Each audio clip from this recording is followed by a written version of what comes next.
Legend Saravana ஸ்டோர்ஸின் Akshaya Tritiya offer சவரனுக்கு ரூபாய் 1000 தள்ளுபடி மே 12 வரை.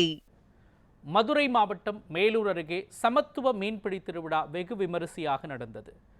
மட்டங்கிப்பட்டி கிராம கட்டழகன் கண்மாயில் மழை பெய்து விவசாயம் செழிக்க வேண்டி மீன்பிடி திருவிழா நடைபெற்றது. இந்த திருவிழாவை காண சுற்றுவட்டார பகுதிகள் மட்டுமின்றி சிங்கம், புனரி, சிவகங்கை என பல்வேறு பகுதிகளில் இருந்தும் ஏராளமான மக்கள் வருகை தந்தனர். விழாவின் பொழுது பொதுமக்கள் கண்மாயின் இருபுறமும் கச்சா, ஊத்தா உள்ளிட்ட மீன்பிடி உபகரணங்களை கொண்டு காத்து கொண்டிருந்தனர். இந்நிலையில் கோயிலில் வழிபாடு நடத்திய பிறகு கண்மாயில் மீன்பிடி வலையை வீசி விழாவை தொடங்கி வைத்தனர். இதையடுத்து பொதுமக்கள் கண்மாய்க்குள் இறங்கி மீன்களை பிடிக்க தொடங்கினர். அப்பொழுது நாட்டு வகை மீன்களான ஜிலேபி, கட்லா, ஐயிரை, கெண்டை, சிசி கெண்டை, ரோகு, விரால் உள்ளிட்ட பல்வேறு வகையான மீன்களை பிடித்து மக்கள் மகிழ்ச்சி அடைந்தனர்.